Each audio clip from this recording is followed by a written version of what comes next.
একান্তে রাত্রি যাপন করে দেশব্যাপী সমালোচিত হয়েছিলেন আরশাদ এবং মাহি। মূলত আরশাদ আদনানের সাথে স্ক্যান্ডালে জড়িয়ে জ্যাজ মাল্টিমিডিয়া থেকে বিতাড়িত হয়েছিলেন মাহিয়া মাহি। দুর্নীতিবাজ পিতা চুপ্পুর চরিত্রহীন সন্তান আরশাদ আদনান শুধু নারী লিপ্সই নন, বরং মাদকাসক্ত একজন ব্যক্তি। আইসের মতো ভয়ঙ্কর মাদকে তিনি আসক্ত।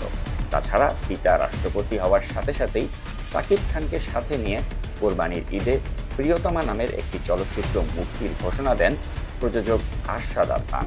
প্রশ্ন জাগে, 3,70,00,000 টাকা বাজেটের এই চলচ্চিত্র নির্মাণের টাকা। হ্যালো গাইস, আসসালামু আলাইকুম। আমি আমাদের শবনম বুবলির উদ্দেশ্যে কিছু কথা বলবো, যেটা হচ্ছে শাকিব খানকে নিয়ে আসলে গেম খেলা হচ্ছে, যেটা এমডি ইকবাল এবং আশরাফ আদনান দুজনে মিলে করতেছে। সাথে অপু বিশ্বাসও জড়িত আছে, কারণ এমডি ইকবালের কথার মধ্যে একেবারেই সব প্রত্যেকটা ইন্টারভিউ দেখেছি যে এমডি ইকবাল বলেছিলেন যে হচ্ছে পরিচালক এমডি ইকবাল বলেছিলেন যে আপনার অপু বিশ্বাসকে আজও কারণ শাকিব খান বিয়ে করবে, শাকিব খানের তৃতীয় বউ অপু বিশ্বাস হবেন। ইভেন পরিচালক আশরাফ আদনানও একই কথা বলেছেন যে আপনাকে বুবলিকে পছন্দ করে না, অপু বিশ্বাসকে সে পছন্দ করে, তো অপু বিশ্বাস অন্য ক্যারেক্টারে মুভি করতে পারবে। সো একই দুজনের কিন্তু একই ধরনের কথা। দ্যাট টাইম আমরা কিন্তু জানতে পেরেছি যদি হচ্ছে আপনার তুফানের দিয়ে আমরা কিন্তু মুখোশধারীদেরকে আমরা চিনতে পেরেছি আশরাফ আদনান কতটুকু মুখোশধারী, সাকিবের বিরুদ্ধে কতটুকু ষড়যন্ত্র করতেছেন অপু বিশ্বাস এবং সাকিব খানের অপু বিশ্বাস আর এমডি ইকবাল আর আশরাফ আদনান। তো আমার কথা হচ্ছে যে আপনি এই এমডি ইকবালের কথা শুনে, এমডি ইকবালের কোনো কিছু শুনে এমডি ইকবাল বারবার আপনাকে উৎসাহিত করতেছেন যেহেতু আপনি হচ্ছে শাকিব খানের ব্যাপারে কোনো স্টেপ নেন, শাকিব খানকে আপনার কাবিননামা দেখান বা আপনি শাকিব খানকে হেয় প্রতিপূর্ণ করে কথা বলার জন্য। সো আপনি এরকম কোনো কিছু করবেন না।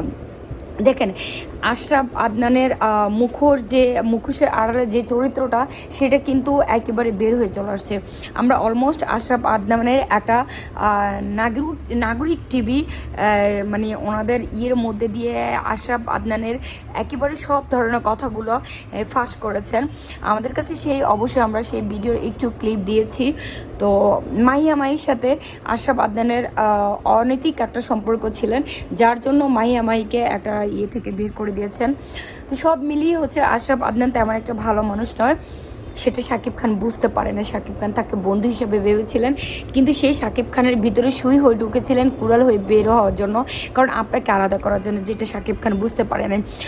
এটা করিয়েছেন অপু বিশ্বাস। একদম আমরা একেবারে মানে কি বলবো, একেবারে বলতে পারবো যে আশরাফ আদনান আর এমডি ইকবালের সাথে অপু বিশ্বাসের হাত আছে। আর কারণ অপু বিশ্বাস এইসব করাচ্ছে কারণ বুবলিকে ফাঁসানোর জন্য, শাকিব খানকে ফাঁসানোর জন্য। শাকিব খানের তুফান মুভি দিয়ে আসলে প্রমাণ হয়ে গেল যে আসলে আশরাফ আদনান আর এমডি ইকবাল কতটুকু ভালো, তারা কার সাথে হাত মিলিয়েছেন। সো আমরা আপনাকে বলবো যারা আপনার মানে আপনার ভক্ত বা আপনাকে আমরা আইডল হিসেবে ভাবি, আপনাকে অনেক ভালোবাসি, আপনার ফ্যান ফলোয়ার্স, শুধু ফ্যান বললেও হবে না, আপনাকে পাগলা ভক্ত বললেই হবে। সো আমি আপনাকে অনেক ভালোবাসি, সেক্ষেত্রে আমি কোনো অংশে সাকিবকে ভালোবাসি না, কারণ সাকিবকে ভালোবাসি আপনি সাকিবের স্ত্রী সেই হিসাবে। সেক্ষেত্রে আমি বলবো যে আপনি আশরাফ আদনান, এমডি ইকবাল এরা দুজনে জোট করেছেন শাকিব খানকে মানে ইন্ডাস্ট্রি ছাড়া করার জন্য। তাদের একটা পায়তারা চলছে, সাথে অপু বিশ্বাস হাত মিলেছে। আপনি তাদের সাথে কখনোই তাদের গলার সাথে গলাবাজি করবেন না, তাদের তালে তাল মিলিয়ে কখনোই শাকিব খানকে কিছু করতে যাবেন না, এটা আপনার কাছে আমাদের অনুরোধ। আর আমি আশরাফ আদনানের কিছু ভিডিও ক্লিপ দিব যেটা হচ্ছে মাহিয়া মাহির সাথে আশরাফ আদনানের কি ধরনের অনৈতিক সম্পর্ক ছিলেন। এখন মানে আশরাফ আদনান আবার পরিচালক হয়ে কিভাবে মানে ইদিকা পালের নাম কি সেটা হয়ে আবার ইদিকা পালকে বাংলাদেশ কিভাবে নিয়ে আসছেন। আসলে আমরা যদি বলে কেঁচু খুঁড়তে গেলে সাপ বের হয়ে যায়। আসলে আশরাফ আদনান ভাইয়াকে নিয়ে আমাদের কোনো কথা বলার কোনো যুক্তি ছিল না যদি উনি না বলতো যে শবনম বুবলিকে উনি পছন্দ করে না। কারণ উনি কেন পছন্দ করেন না সেটার কারণ খুঁজতে গিয়ে আমরা বিশাল ধরনের একটা কারণ খুঁজে পেয়েছি।